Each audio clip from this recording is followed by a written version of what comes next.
Hello दोस्तों, स्वागत है आपका एक बार फिर से हमारे YouTube चैनल पर। दोस्तों मैं हूं प्रेम आपके साथ आज एक नया वीडियो लेकर। देखिए यहाँ पर आज हम क्वेश्चन जो डिस्कस करने वाले हैं इसमें हम 30 क्वेश्चन लेकर आए हैं। ये जनरल नॉलेज से हैं। इसमें आपको 30 क्वेश्चन देखने को मिलेंगे, लेकिन 30 क्वेश्चन में आपको एक क्वेश्चन में 4 या 5 क्वेश्चन तैयार होंगे। इससे ज़्यादा भी हो सकते हैं, क्योंकि हमने प्रत्येक क्वेश्चन के प्रत्येक जितने भी यहाँ पर ऑप्शन आपको देखने को मिलते हैं उन सभी को हमने डिस्कस किया है। ठीक है ना, तो काफ़ी डिटेल में हमने इस वीडियो को बनाया। हो सकता है थोड़ा लेंथी हो जाए, तो आप हमारे साथ इस वीडियो में लास्ट तक बने रहिए। अगर वीडियो आपको पसंद आता है, अगर आपको वीडियो थोड़ा सा भी अच्छा लगता है, तो प्लीज़ वीडियो को लाइक और शेयर आप जरूर कर दीजिएगा। और हमारे चैनल पर आप नए हैं, पहली बार हमारे चैनल पर आए हैं और सब्सक्राइब नहीं किया, तो प्लीज़ चैनल को सब्सक्राइब जरूर कीजिएगा। और उसके बाद आप हमारे टेलीग्राम ग्रुप से भी जुड़ सकते हैं। आप डिस्क्रिप्शन जरूर चेक कीजिए हर वीडियो का, तो आपको बहुत ज़्यादा मदद मिलेगी यहाँ से। तो दोस्तों इस वीडियो में हम आगे बढ़ते हैं। आज का पहला क्वेश्चन देखते हैं। गांधी द्वारा शुरू की गई साप्ताहिक पत्रिका कौन सी थी? ठीक है, तो गांधी जी के द्वारा शुरू की गई साप्ताहिक पत्रिका कौन सी थी? Young India. ठीक है ना, तो ऑप्शन ए पर ध्यान देंगे, ये यंग इंडिया थी। दोस्तों यंग इंडिया जो है एक वीकली पेपर था जो 1919 में स्टार्ट हुआ था। ठीक है, 1919 में इसको शुरू किया गया था, प्रकाशित किया गया था, लेकिन ये 1931 तक चली, यानी कि ठीक है ना, 1931 यानी कि लगभग 12 साल तक ये पत्रिका चली थी। ये एक वीकली पेपर था। ठीक है, और अगर इसको मेनली देखा जाए, इसकी लैंग्वेज की बात की जाए, तो ये इंग्लिश लैंग्वेज में पब्लिश हुआ था। ठीक है ना, तो इंग्लिश लैंग्वेज में पब्लिश हुआ था, जिसको गांधी जी ने 1919 में प्रकाशित किया था। दोस्तों इसके बाद 1931 में इसको बंद कर दिया गया, और 1933 में 1933 में गांधी जी के द्वारा एक दूसरी पत्रिका का प्रकाशन किया गया, जिसका नाम हरिजन था। ठीक है ना, तो हरिजन पत्रिका 1933 में उन्होंने प्रकाशित की थी, 33 में। तो ये भी एक साप्ताहिक पत्रिका थी और इसकी लैंग्वेज भी इंग्लिश थी। ठीक है ना, इंग्लिश लैंग्वेज में इसको प्रकाशित किया था। दोस्तों उसके बाद इसमें दूसरा एक ऑप्शन बी पर ध्यान देंगे आप। यहाँ पर केसरी एक ऑप्शन दिया गया है, तो केसरी भी एक जो था मराठी न्यूज़पेपर था। ठीक है ना, तो मराठी न्यूज़पेपर था। इसको कब इसका प्रकाशन किया गया या कब से इसको चालू किया गया, अगर इस पर बात करें तो ये 4 जनवरी 1881 से इसको चालू किया गया था। लेकिन इसका प्रकाशन जो किया था, इसको जो स्टार्ट किया था, वो बाल गंगाधर तिलक जी ने किया था। ठीक है ना, तो बाल गंगाधर तिलक ने किया था। उसके बाद तीसरा ऑप्शन यहाँ पर देख रहे हैं आप, ऑप्शन सी देख रहे हैं, यहाँ पर कामरेड है। ठीक है ना, तो कामरेड भी एक पत्रिका थी। इसको मोहम्मद अली जौहर ने स्टार्ट किया था 1911 से। ठीक है, ये भी एक साप्ताहिक पत्रिका थी, तो मोहम्मद अली जौहर ने इसको स्टार्ट किया था। दोस्तों ब्रिटिश गवर्नमेंट ने 1914 में इस पर प्रतिबंध लगा दिया था। ठीक है ना, ये जो कामरेड पत्रिका थी, साप्ताहिक पत्रिका, इस पर ब्रिटिश गवर्नमेंट ने 1914 में प्रतिबंध लगा दिया था। और जो अली साहब थे, तो जो कि मोहम्मद अली जौहर साहब थे, इनको 4 साल की सजा दे दी थी। ठीक है ना, तो 4 साल की सजा इनको दे दी गई और 1914 में इसका प्रकाशन भी बंद कर दिया गया था। अब लास्ट ऑप्शन यहाँ पर देखने को मिल रहा है हमको, अल हिलाल जो है, ये भी एक पत्रिका थी। ठीक है ना, तो ये भी वीकली पत्रिका थी, ये उर्दू लैंग्वेज में थी खासकर। यहाँ पर हम अगर लैंग्वेज की बात करें तो उर्दू में थी ये। तो इसका प्रकाशन क्या था? मौलाना अब्दुल कलाम आज़ाद ने। ठीक है ना, तो मौलाना अब्दुल कलाम आज़ाद के द्वारा इसको स्टार्ट किया गया था। दोस्तों ये 1912 से इसको स्टार्ट किया गया और 1914 में इसको सीज्ड कर दिया गया। ठीक है, इसका पब्लिशिंग जो है सीज्ड कर दिया गया 1914 में, यानी कि केवल 2 साल तक ही चली थी। तो ये थे क्वेश्चन 1 में। तो हमने यहाँ पर 4 के 4 ऑप्शन में डिस्कस किया। इसी तरह से हम पूरे पेपर को डिस्कस करेंगे। तो आप इस वीडियो में हमारे साथ बने रहिएगा। अगर वीडियो आपको इन्फॉर्मेटिव लगता है, कहीं पर कमी रहती है, तो आप कमेंट सेक्शन में कमेंट जरूर कीजिए। आप जिस ऑप्शन के बारे में या जिस क्वेश्चन के बारे में ज़्यादा जानते हैं, तो आप उससे आगे जो है नीचे कमेंट में जरूर कमेंट करके हमें बताइएगा। और बाकी वीडियो को लाइक आप जरूर कर दीजिएगा। दोस्तों दूसरा प्रश्न देखते हैं, भारत में प्रथम भूमिगत परमाणु विस्फोट कहाँ किया गया? तो भारत में प्रथम भूमिगत परमाणु विस्फोट किया गया था पोखरण में। ठीक है ना दोस्तों, तो पोखरण में किया गया था। यहाँ पर ऑप्शन डी में आप देख पा रहे होंगे, पोखरण। ठीक है ना, तो 18 मई 1974 को किया गया था। ठीक है, 18 मई 1974 को 1974 को किया गया था। तो इसको हम जो है इस्माइल बुद्धा के नाम से भी जानते हैं, यानी कि पोखरण फर्स्ट। ठीक है, इस्माइल बुद्धा। उसके बाद अगला क्वेश्चन है दोस्तों, क्वेश्चन नंबर 3 देखिए, अल अहराम समाचार पत्र कहाँ से प्रकाशित होता है? ठीक है, तो अल अहराम जो समाचार पत्र है, तो ये कहाँ से प्रकाशित होता है? ये होता है काहिरा से प्रकाशित होता है। क्वेश्चन नंबर 3, काहिरा से प्रकाशित होता है। तो दोस्तों ये एक प्रमुख दैनिक समाचार पत्र है, ठीक है ना। तो दैनिक समाचार पत्र है, जैसे अभी तक हमने ऊपर डिस्कस किए थे, तो वो साप्ताहिक समाचार पत्र थे, और ये एक दैनिक समाचार पत्र है, ठीक है, काहिरा। और उसके बाद थोड़ा सा अगर हम इस पर देखें तो इंग्लिश में इसको कायरा लिखा जाता है, ठीक है ना, CAIRO, काहिरा, ठीक है। हिंदी में हम काहिरा पढ़ते हैं, तो इंग्लिश में इसको इस तरह से लिखा जा सकता है। और काहिरा यहाँ पर आया है, तो इसके बारे में थोड़ा सा और जान लीजिए। काहिरा जो है मिस्र की राजधानी है, ठीक है ना। मिस्र की राजधानी कहाँ है? काहिरा है। तो दोस्तों यहाँ पर नील नदी के किनारे ये बसा है, कौन? काहिरा। और ये जो है काहिरा नगर जो है ये अफ्रीका का सबसे बड़ा नगर माना जाता है। इतनी चीज़ें काहिरा के बारे में जाननी जरूरी थी जो यहाँ पर हमने। अगर आप भी कुछ इसके अलावा जानते हैं तो कमेंट में जरूर कमेंट करके बताइए। बाकी अगला क्वेश्चन देखते हैं। क्वेश्चन नंबर 4 है, ओलंपिक पदक विजेता प्रथम भारतीय महिला निम्न में से कौन थी? तो दोस्तों ओलंपिक पदक के विजेता जो है भारत की प्रथम महिला कौन थी? तो ये थी कर्णम मल्लेश्वरी, ठीक है ना।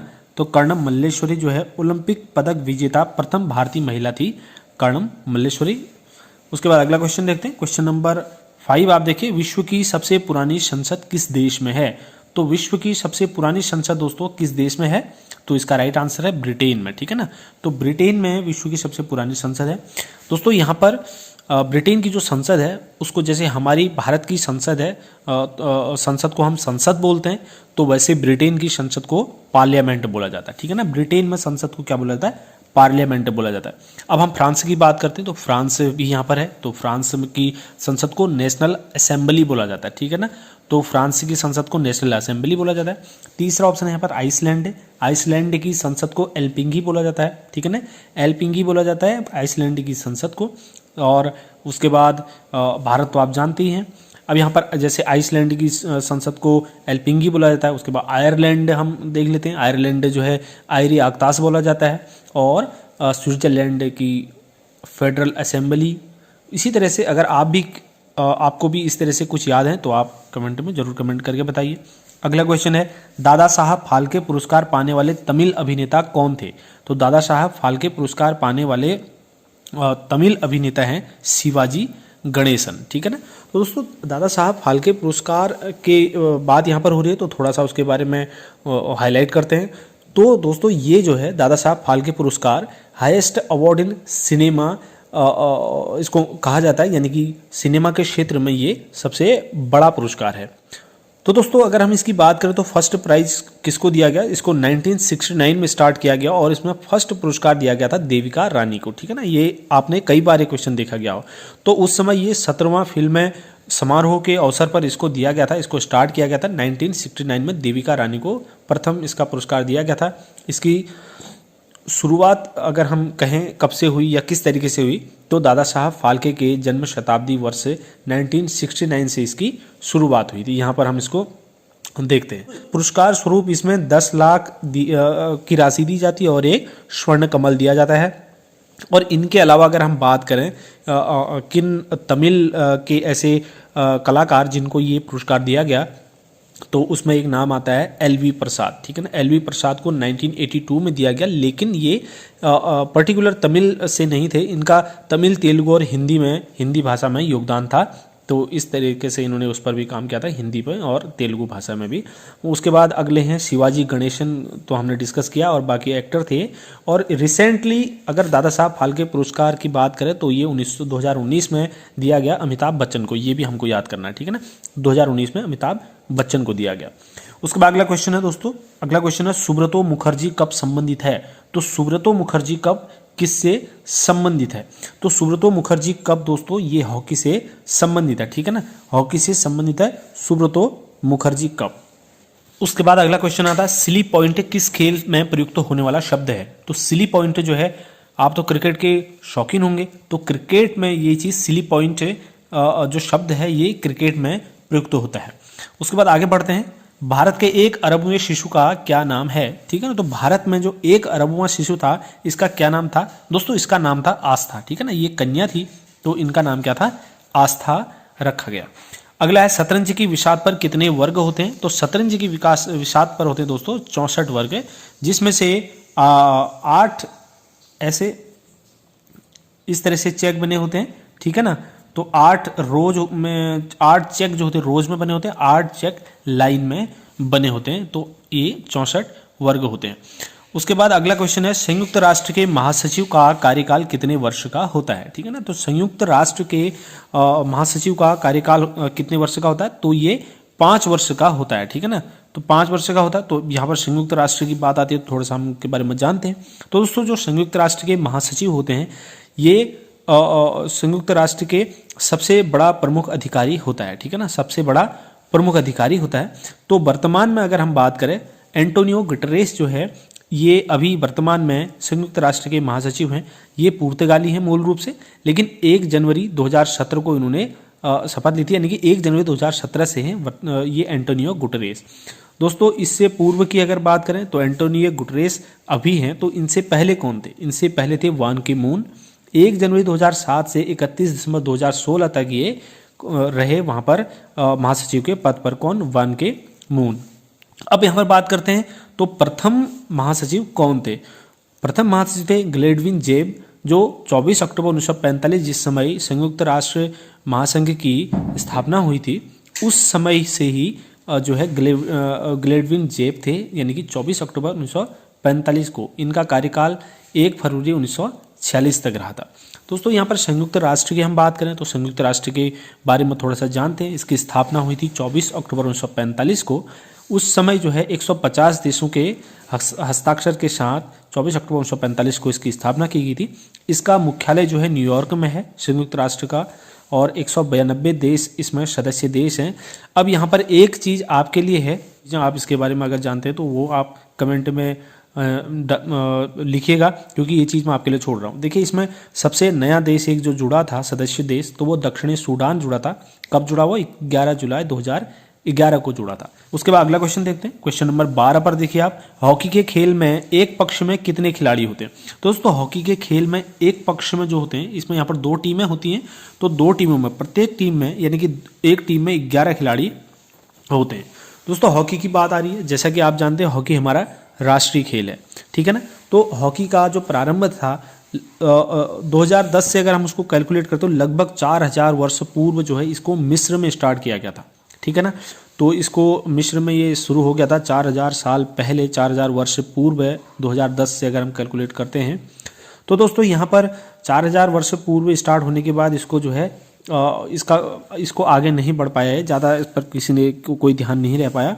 लेकिन भारत में इसका आरंभ 150 वर्ष से पहले हुआ, ठीक है ना। जब भारत में स्टार्ट हुआ उसके बाद बाकी देशों में भी इसको धीरे धीरे जो है इसका विस्तार होने लगा।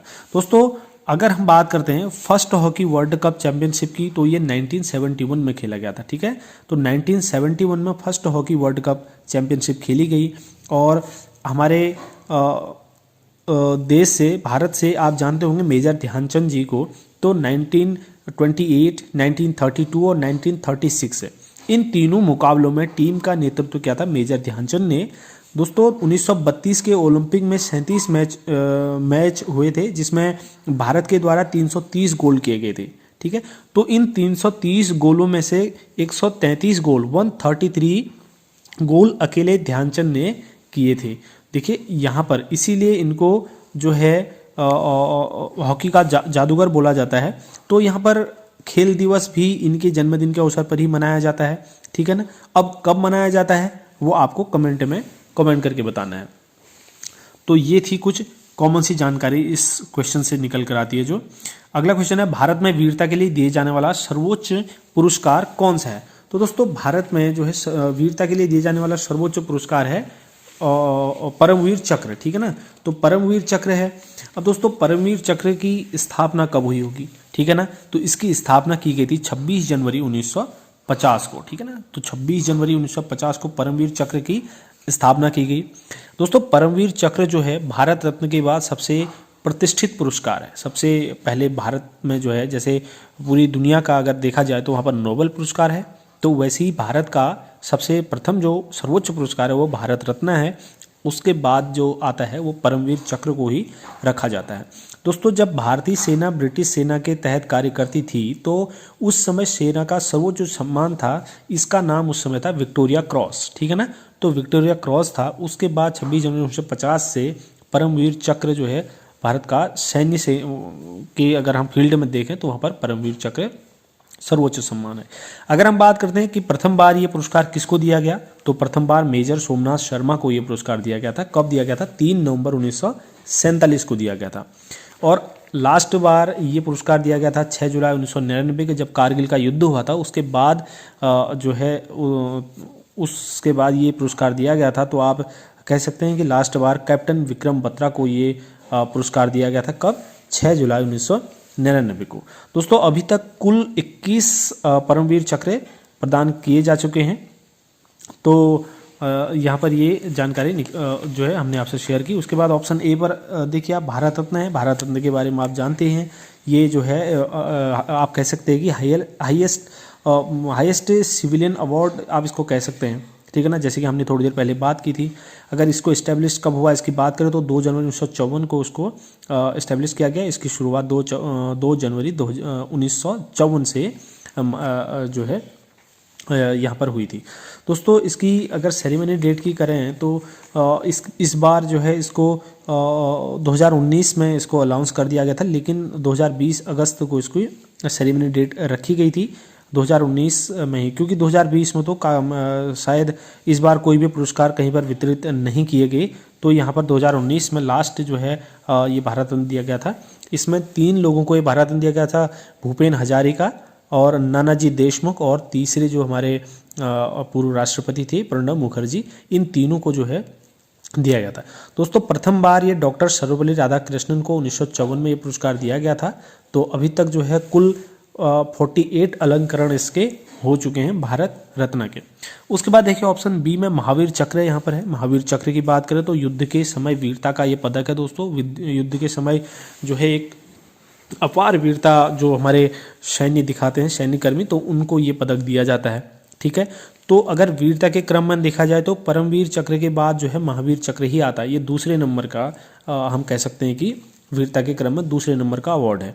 दोस्तों इसके नीचे अगर हम देखें, इसके महावीर चक्र के ऊपर हम बात करते हैं तो ये है परमवीर चक्र। और महावीर चक्र के बाद अगर हम कोई अगर अवार्ड आता है तो वो होता है कीर्ति चक्र, ठीक है ना। तो ये कुछ एक यहाँ पर सीरीज सी बनती है, परमवीर चक्र, उसके बाद महावीर चक्र, उसके बाद कीर्ति चक्र, इस तरीके से, ठीक है ना। तो महावीर चक्र की स्थापना हुई थी 26 जनवरी 1950 को। जैसे कि परमवीर चक्र की स्थापना 26 जनवरी 1950 हुई थी, तो इसी तरह से महावीर चक्र की स्थापना भी 26 जनवरी 1950 को हुई थी। चलिए अगला क्वेश्चन देखते हैं। क्वेश्चन नंबर 14 है, कौन सा भारतीय स्वतंत्र भारत का गवर्नर जनरल था, ठीक है ना। तो कौन सा भारतीय था, कई बार देखा होगा क्वेश्चन आपने। तो ये स्वतंत्र भारत का गवर्नर जनरल था, तो ये थे सी राजगोपालाचारी, ठीक है ना। तो सी राजगोपालाचारी जो है प्रथम स्वतंत्र भारत के प्रथम गवर्नर जनरल थे। दोस्तों यहाँ पर ऑप्शन ए देखेंगे आप, डॉक्टर राजेंद्र प्रसाद क्या थे, स्वतंत्र भारत के पहले राष्ट्रपति थे, ठीक है ना। और दूसरा सरदार वल्लभ भाई पटेल की अगर हम यहाँ बात करें तो सरदार वल्लभ भाई पटेल जो है प्रथम उपराष्ट्रपति थे, ठीक है ना। राजेंद्र प्रसाद जी राष्ट्रपति और सरदार वल्लभ भाई पटेल प्रथम उपराष्ट्रपति। और बी आर अम्बेडकर को आप जानते हैं, हमारे संविधान निर्माता बी आर अम्बेडकर जी के विषय में आप जानते हैं। उसके बाद अगला क्वेश्चन है, भारत का सैटेलाइट लॉन्चिंग सेंटर कहाँ है। दोस्तों भारत का सैटेलाइट लॉन्चिंग सेंटर कहाँ पर है, तो यह है श्री हरिकोटा, ठीक है ना। श्री हरिकोटा में भारत का सैटेलाइट सेंटर है। दोस्तों ये जो है श्री हरिकोटा भारत का एकमात्र सैटेलाइट लॉन्चिंग सेंटर है। देखिए इसको आप SHAR के नाम से भी जानते हैं, जिसको हम सतीश धवन अंतरिक्ष केंद्र के रूप में कॉमनली बोलते हैं। उसके बाद अगला क्वेश्चन देखते हैं। क्वेश्चन नंबर यहाँ पर हो गया 15। अब 16 नंबर का क्वेश्चन देखिए, भानु अथैया किस रूप में प्रसिद्ध हैं। दोस्तों भानु अथैया के बारे में आपने कई बार सुना होगा, कई एग्जाम में भी आपको देखने को मिला होगा। तो भानु अथैया जो है किस रूप में प्रसिद्ध हैं, तो यहाँ पर देखिए वस्त्र डिजाइनर जो थी भानु अथैया, एक कॉस्ट्यूम डिजाइनर इनको बोला जाता है, ये कॉस्ट्यूम डिजाइनर के रूप में प्रसिद्ध है। दोस्तों इन्होंने जो कॉस्ट्यूम डिजाइनिंग की है लगभग 100 से ज़्यादा फिल्मों में इन्होंने कॉस्ट्यूम डिजाइनिंग का काम किया है। दोस्तों इनको एकेडमी अवार्ड भी मिला है, जिसको जीतने वाली ये प्रथम महिला थी, ठीक है ना। इनको गांधी फिल्म में कॉस्ट्यूम डिजाइनिंग के लिए अवार्ड मिला था, एकेडमी अवार्ड, यानी कि हम जिसको कॉमनली ऑस्कर के नाम से जानते हैं, ठीक है ना। तो ऑस्कर अवार्ड इनको मिला था किसके लिए? गांधी फिल्म के लिए, जिसमें इनमें कॉस्ट्यूम डिजाइनर के लिए। तो कुछ इंपॉर्टेंट चीज़ यहाँ से निकल के आती है। अगला क्वेश्चन है, राष्ट्रपति डॉक्टर एपीजे अब्दुल कलाम की आत्मकथा का शीर्षक है। दोस्तों आप सभी जानते हैं इनकी आत्मकथा का शीर्षक था विंग्स ऑफ फायर, ठीक है ना। तो विंग्स ऑफ फायर जो है डॉक्टर अब्दुल कलाम की आत्मकथा का शीर्षक है। तो यहाँ पर आप जानते हैं, और बाकी जो 3 ऑप्शन हैं यहाँ पर, इनको देख के ऐसा लगता है कि ये भी इनकी बुक्स हैं, मगर ये यहाँ पर कंफ्यूज करेंगे। तो विंग्स ऑफ फायर ही यहाँ पर इनकी आत्मकथा का नाम है। बाकी इनको मिसाइल मैन के नाम से जाना जाता है। इतने महान व्यक्तित्व थे और इनके बारे में आप सभी को जो है काफ़ी कुछ पता होगा। और ये 2015 में इनकी हार्ट अटैक से मृत्यु हो गई थी। और विंग्स ऑफ फायर की अगर हम यहाँ पर बात कर रहे थे तो वापस उसी पर आते हैं। दोस्तों विंग्स ऑफ फायर का जो प्रकाशन हुआ था, जो इन्होंने विंग्स ऑफ फायर लिखी थी, तो ये 1999 में लिखी थी, 1999 में, ठीक है। तो इसके विंग्स ऑफ फायर के सह लेखक थे इनके साथ अरुण तिवारी। तो अरुण तिवारी इनके सह लेखक थे विंग्स ऑफ फायर के। और इसको मूल रूप में इंग्लिश में प्रकाशित किया गया था, ठीक है ना। जो विंग्स ऑफ फायर थी मूल रूप में इसको इंग्लिश में प्रकाशित किया गया था, लेकिन इसका बाद में 13 भाषाओं में अनुवाद किया गया, ठीक है ना। 13 भाषाओं में अनुवाद किया गया, जिसमें से कुछ भाषाएं भारतीय हैं और उसके साथ साथ कोरियन, चीनी और ब्रेल लिपि में भी इसका जो है अनुवाद किया गया। जैसे हम अपनी भारतीय भाषाओं की बात करें तो जैसे उसमें हिंदी है, गुजराती है, तेलुगु है, तमिल है, मराठी है, मलयाली है। तो इन भाषाओं में इसका और बाकी कुछ और भाषाएं भी हैं, तो इन भाषाओं में इसका अनुवाद किया गया है, और 13 भाषाओं में लगभग। तो कोरियन, चीनी और ब्रेल लिपि में भी इसका अनुवाद किया गया है। दोस्तों डॉक्टर एपीजे अब्दुल कलाम जो है मिसाइल मैन के नाम से जाने जाते हैं, ठीक है। और ये हमारे देश के 11वें राष्ट्रपति के रूप में इन्होंने 25 जुलाई 2002 को शपथ ली थी, ठीक है ना।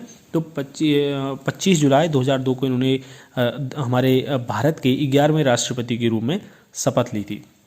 उसके बाद बढ़ते हैं अगले क्वेश्चन की तरफ। अगला क्वेश्चन है 18वां शिक्षक दिवस किसकी स्मृति में मनाया जाता है। दोस्तों शिक्षक दिवस जैसे कि आप जानते हैं हमारे देश में 5 सितंबर को शिक्षक दिवस मनाया जाता है। दोस्तों शिक्षक दिवस किसकी स्मृति में मनाया जाता है ये तो आप भी जानते होंगे। तो डॉक्टर सर्वपल्ली डॉक्टर राधाकृष्णन जी के जन्म दिवस पर मनाया जाता है। उनका जन्मदिन आता है 5 सितंबर 1888 को उनका जन्म हुआ था, ठीक है ना। 5 सितंबर 1888 को, इसीलिए 5 सितंबर को हम क्या करते हैं शिक्षक दिवस के रूप में मनाते हैं।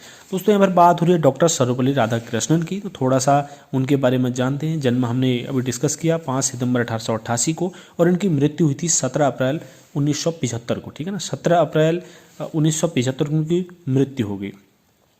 दोस्तों आप जानते हैं हमारे देश में 5 सितंबर को मनाया जाता है, लेकिन लगभग यहाँ पर देखा जाए तो 100 से अधिक ऐसे देश हैं जहाँ पर शिक्षक दिवस मनाया जाता है, लेकिन प्रत्येक देश में अलग अलग दिवस को मनाया जाता है, ठीक है ना। तो प्रत्येक देश में अलग अलग डे में ये शिक्षक दिवस मनाया जाता है। इस पर भी मैं एक अलग से वीडियो बनाऊंगा, पूरा शिक्षक दिवस पर ही वीडियो बनाएंगे, तो उसमें आपको प्रत्येक देश के बारे में बताया जाएगा किस देश को मनाया जाता है और क्यों मनाया जाता है, ठीक है। उसके बाद इसमें डॉक्टर राजेंद्र प्रसाद जी का जिक्र है। तो डॉक्टर राजेंद्र प्रसाद जी की जन्म तिथि आपको पता होगी, 3 दिसंबर 1884 में डॉक्टर राजेंद्र प्रसाद का जन्म हुआ। इनको भारत रत्न से सम्मानित भी किया गया है। हमारे देश के प्रथम राष्ट्रपति हैं स्वतंत्र भारत के, और इनकी डेथ हुई थी 18 फरवरी 1963 को, ठीक है ना। अब उसके बाद गांधी जी की बात करें तो गांधी जी का जन्म आप जानते हैं 2 अक्टूबर 1869 को हुआ था, 1869 को पोरबंदर में, और इनकी मृत्यु हुई थी 30 जनवरी 1948 को। तो दोस्तों यहाँ पर ये 2 चीज़ें हैं। 2 अक्टूबर इनकी जो है जन्म के 2 अक्टूबर को गांधी जयंती के रूप में हम मनाते हैं, तो यहाँ पर ये चीज़ निकल के आई। उसके बाद अगला क्वेश्चन है दोस्तों, बेटन कप किस खेल से संबंधित रखता है या संबंधित है। दोस्तों यहाँ पर बेटन कप आया है, एक नई चीज़ है। तो बेटन कप के बारे में बहुत से लोग जानते भी होंगे, हम यहाँ पर आगे भी डिस्कस करने वाले हैं। तो बेटन कप किससे संबंधित है दोस्तों, ये हॉकी से संबंधित है, ठीक है ना। तो बेटन कप किससे संबंधित है, हॉकी से संबंधित है। दोस्तों अगर हम हॉकी में और क्या क्या कप या फिर क्या क्या ट्रॉफी दिए जाते हैं या क्या क्या चैंपियनशिप होती है, तो हम उस पर थोड़ा डिस्कस करें। तो इसमें नाम आता है महाराणा रणजीत सिंह कप, ठीक है ना। और दूसरा आगा खां कप, तीसरा है रंगास्वामी कप, चौथा Dhyan Chand cup, Indira cup, Nehru cup, Scindia cup, ठीक है ना। तो ये कुछ कप हैं जो हॉकी से संबंधित हैं, आप इनको नोट कर सकते हैं एक एक करके।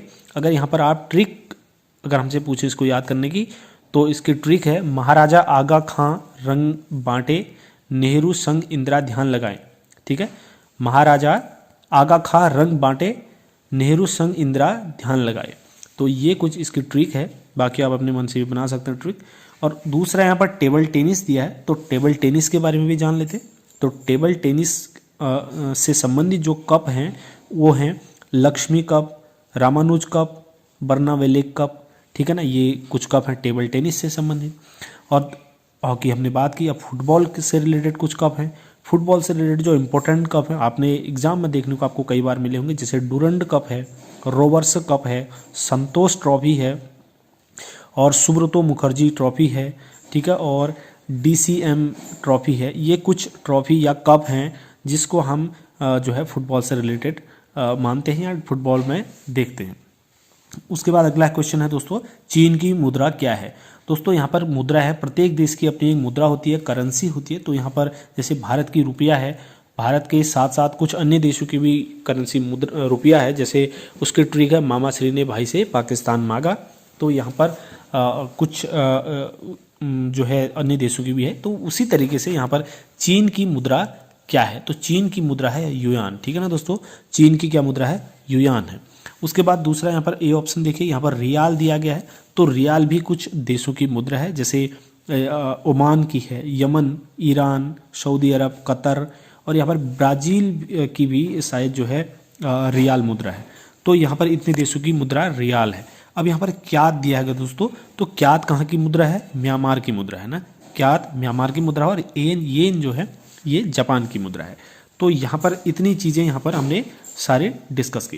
उसके बाद अगला क्वेश्चन देखते हैं, क्वेश्चन नंबर 21 देखिए आप, प्रथम राष्ट्रमंडल खेल कहाँ आयोजित किए गए थे या हुए थे। दोस्तों राष्ट्रमंडल खेल सबसे पहले जो आयोजित हुए थे वो हैमिल्टन में हुए थे। ठीक है ना, तो राष्ट्रमंडल खेलों की अगर हम बात करते तो राष्ट्रमंडल खेलों को हम आज कॉमनवेल्थ गेम के नाम से भी जानते हैं। दोस्तों इनका पहली बार आयोजन जो है हैमिल्टन में हुआ था 1930 से। ठीक है ना, 1930 से इनका प्रारंभ हुआ था हैमिल्टन में। अब जो है ये तब से ही प्रत्येक 4 साल में इनका आयोजन होता है। दोस्तों इन खेलों को 1930 से 1950 तक ब्रिटिश एम्पायर गेम्स के नाम से जाना जाता था। ठीक है ना, राष्ट्रमंडल खेलों को 1930 से 1950 तक ब्रिटिश एम्पायर गेम्स के नाम से जाना जाता था। और 1954 से 1966 तक, ठीक है ना, 1954 से 1966 तक इसको British Empire and Commonwealth Games के नाम से जाना जाता था। उसके बाद 1970 से 1974 तक इसको ब्रिटिश कॉमनवेल्थ गेम्स के नाम से जाना गया। दोस्तों अगर बात करें राष्ट्रमंडल खेलों की, तो इसका जो मुख्यालय है वो लंदन में है। ठीक है ना दोस्तों, प्रथम बार इसको हैमिल्टन में खेला गया, जैसे 1930 में, आपको पता ही है। तो ओंटेरियो कनाडा में आयोजित किया गया था इसको, और इसके उस समय जो है इसमें 10 देशों के 400 खिलाड़ियों ने भाग लिया था। 10 देशों के 400 खिलाड़ियों के। अगर हम रिसेंटली बात करें तो 21वें राष्ट्रमंडल खेलों का आयोजन किया गया, जिसका आयोजन हुआ था 4 अप्रैल 2018 से 15 अप्रैल 2018 के बीच इनको खेला गया। तो ये खेले गए थे ऑस्ट्रेलिया के गोल्ड कोस्ट सिटी में। ठीक है ना, तो कुछ यहाँ पर इससे रिलेटेड जो भी जितनी इंपॉर्टेंट बातें थी हमने यहाँ पर शेयर की। उसके बाद अगला क्वेश्चन देखते हैं, क्वेश्चन नंबर 22 पर ध्यान देंगे आप। शाहनामा शीर्षक वाली आत्मकथा के लेखक कौन है। तो शाहनामा एक शीर्षक वाली आत्मकथा है, इसके लेखक हैं फिरदौसी। ठीक है ना, तो ये शाहनामा किसकी रचना है, ये फिरदौसी की है। दोस्तों यहाँ पर फिरदौसी की बात आती है तो फिरदौसी के बारे में थोड़ा देखें। फिरदौसी का जो नाम था, पूरा नाम हकीम अबुल कासिम फिरदौसी था।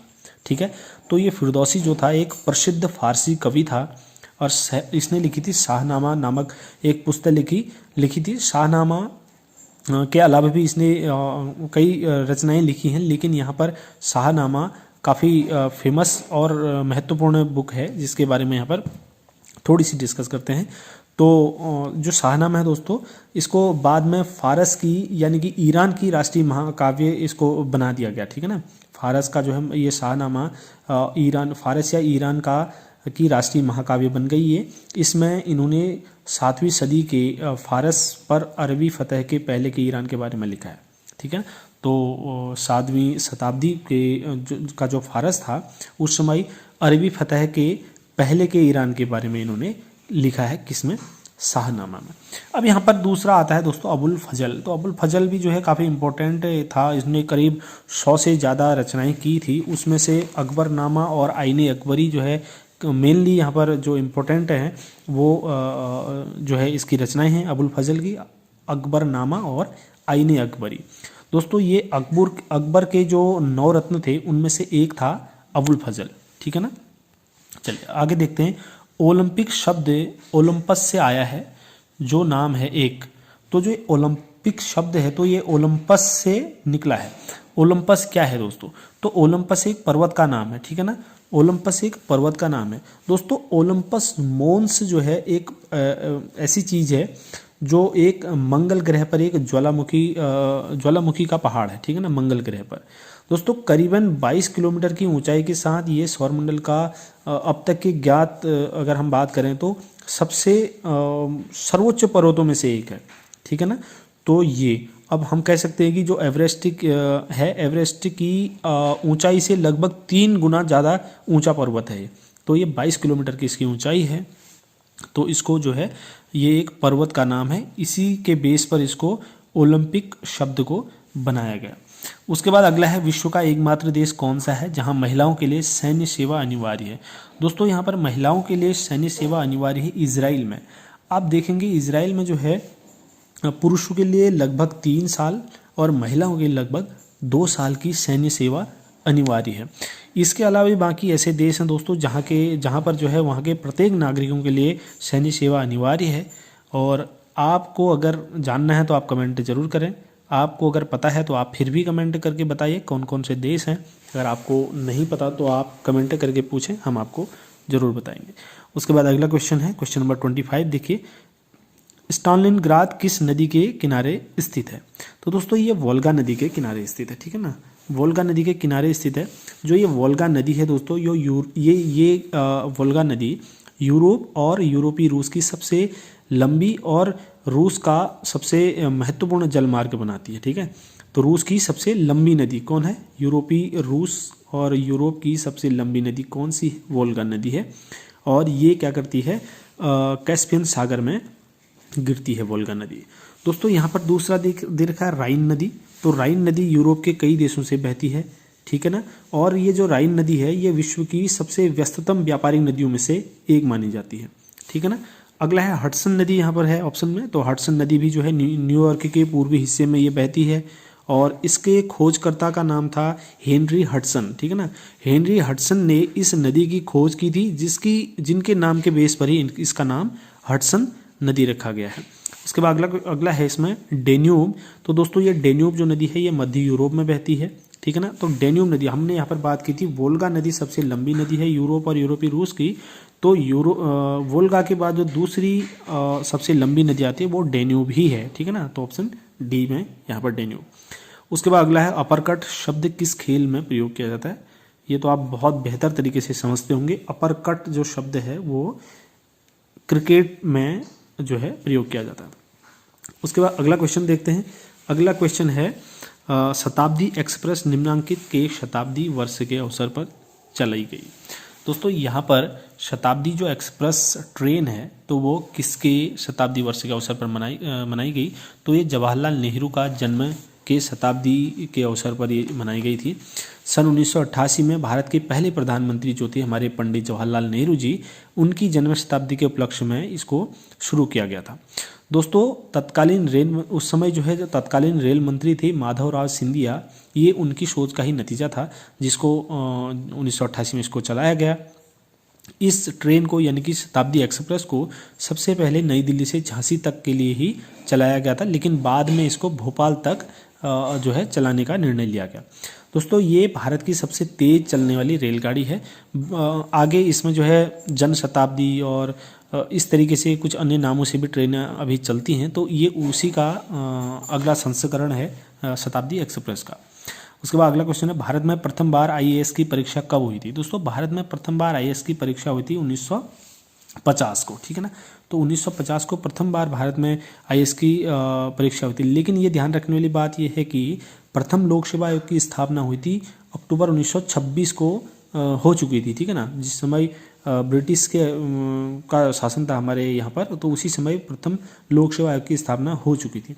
दोस्तों आज़ादी के बाद, ठीक है ना, संविधान के अनुच्छेद 315 के अंतर्गत जो है 26 अक्टूबर 1950 को ही जो है इसकी स्थापना की गई और IAS की परीक्षा शुरू की गई। अगला क्वेश्चन है, विश्व की सबसे ऊंची मुक्त रूप से खड़ी हुई संरचना कौन सी है? दोस्तों देखिए, यहाँ पर अगर हम बात करें सबसे ऊंची संरचना या बिल्डिंग या टावर, तो यहाँ पर जो है सबसे ऊंची बिल्डिंग की बात करें तो ये बुर्ज खलीफा है। यहाँ पर संरचना दिया हुआ है बुर्ज खलीफा, जिसका निर्माण स्टार्ट हुआ था 21 सितंबर 2004 को, लेकिन इसको बनते बनते 6 साल लग गए थे। तो इसका कार्य जो पूर्ण हुआ, इसका जो ऑफिशियल हम कह सकते हैं कि उद्घाटन हुआ, तो वो हुआ था 2010 में, यानी कि इसको 6 साल लग गए थे बनने में, ठीक है ना। तो इसका जो टॉप फ्लोर का तापमान है वो सबसे नीचे वाले फ्लोर से लगभग 15 डिग्री सेंटीग्रेड कम रहता है, ठीक है ना। तो अगर नीचे का तापमान, अगर सबसे नीचे का तापमान अगर 20 सेंटीग्रेड है तो ऊपर सबसे ऊपर वाली बिल्डिंग का कितना हो जाएगा? 5 डिग्री सेंटीग्रेड होगा।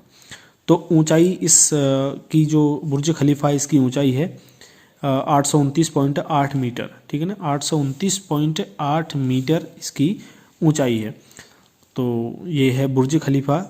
अब फिल्म वाले तो कहते हैं कि हम दिला दूं तुझे बुर्ज खलीफा, ये खाली झूठ की बातें हैं, कोई नहीं दिला सकता बुर्ज खलीफा।